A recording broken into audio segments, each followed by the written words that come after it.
been very quiet today, haven't you? So 5 questions. Over to you, Ross, my friend.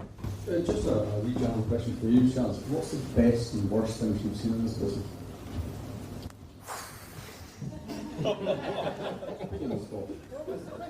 What's the best and the worst thing? So what's the best and worst things you've seen in this business? So best in terms of property investors or tax? Okay, both. Yeah. It is just difficult to answer, really.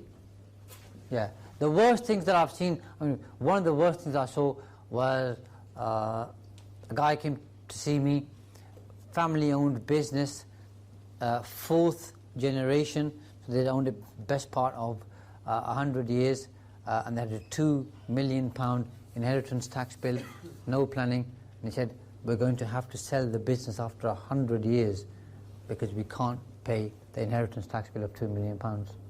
So, I mean, those kind of stories, I've got loads of them. Even some of the stuff I shared with you that I'm working on today, every single one of those pretty much is where people have had a problem and then they've come to me. So I see that often and regularly. The best things are, I guess, generally speaking, are people finding deals and then structuring them in a particular way, not just from a tax perspective, but in very clever ways where they're able to use other people's money, other people's expertise, and de-risk the project pretty well and make a good margin. Yeah. And one or two of those I've shared with you, with the overage agreement with the SAS, having land in a company and then taking the money out. So there's loads of those kind of structures you can use. Yeah. Madge again. Go on, Madge. Hi. So just back to your example up there, if you've got a portfolio all in one holding company, I think you said earlier, just push it down if you want to do that. Can you just talk a bit through that process, and do you pay stamp duty again? So if you've only got if you're only ever holding on to property, okay, and that's all you do, then you just keep it all in one company. You don't just separate it. It's fine, because there's nothing else going on. You own property, you've got mortgages on the properties, you're getting rental income, you're repaying the loans. It's fine. It's when it gets more sophisticated than that, when you start doing flips, when you're doing rent to rent, when you might do service accommodation, when you're doing commercial conversions, when you're doing new builds, for example, all of that's coming into the mix, then you want to separate it. If, now to partly answer your question, although this is not the question you've asked, but you think you've asked this question, which is, if you've got property stuck up here, you want to move it down here, you can do that by going to a tax expert, and they'll do it for you. You can then write to HMRC to get clearance, so you don't have to pay any income tax, you don't have to pay any capital gains tax or corporation tax, and no stamp duty, land tax. So you can limit it? Yes. You're still pushing it up or down. You don't on some cases you don't have to get clearance, but you might say, I want clearance because if HMRC come back in 2 years' time or a year's time and say this wasn't done properly, you'll have a big tax bill. But if you get tax advice from a good tax advisor in writing saying that this is fine, you can do this and there's no tax consequence, you're okay too. Some people go for the clearance, some don't. Does it have to be an incumbent? It doesn't, and you can speak to the lender, and depending on the lender, we have moved property up and down where the lender's been pretty happy to do that. Some aren't, and in which case you then have to refinance. Yeah, and if you don't have a mortgage on it, then you can move it anyway.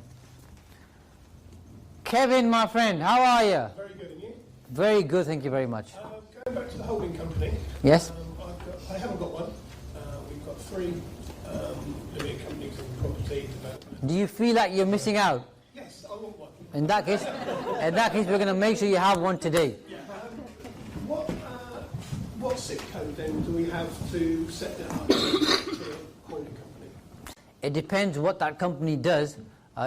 If it's property, it starts with 6 or whatever. I can't remember because there's different SIC codes. Yeah, so it begins with 6. So 6 for something for property. okay. Yeah. But if you can't find me, you're struggling, if you're on Facebook, find me, send me a message. I'll send you the code. Right, brilliant. Okay? Right, thanks. You're welcome, sir. Oh, you, my friend, and then Michael, and then we're done. Mine's a car crash question. So, if you have a car for personal use and you have a limited company running on the side in parallel, is it more beneficial to buy the car in the company or lease it, whatever, and then use it for personal use as well?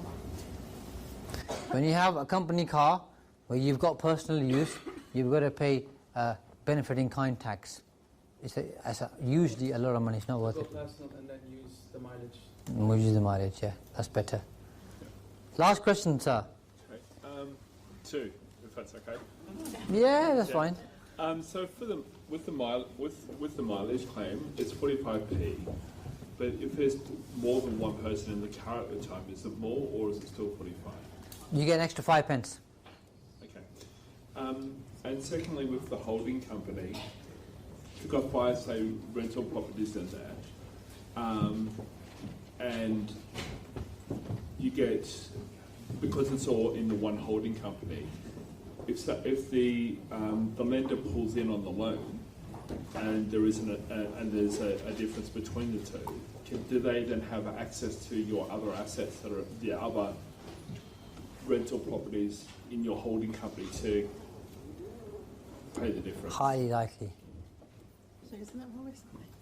So wouldn't it be better to then have each rental property in its own SPV? No, because Then they can why touch that. why would a buy-to-let lender, generally speaking, want their money back? Unless you've done something wrong, mortgage fraud or something else, which Yeah. I can't see you doing. No. Yeah, so highly unlikely they'd want their money Like back. the Yeah, example that with that guy. with trading businesses, they tend to get funny. With a standard mortgage, I've never seen, if anybody else buys the house, by the way, please share with me, I've never seen a buy-to-let lender saying, can we have our money back? I've never seen it in 17 years at all. Yeah, so you'll be fine with that. It's just trading businesses, it's totally different, and the risk changes, the appetite changes. That was in the heart of the financial depression. The bank just got funny about it. Okay. Okay, and obviously their criteria changed.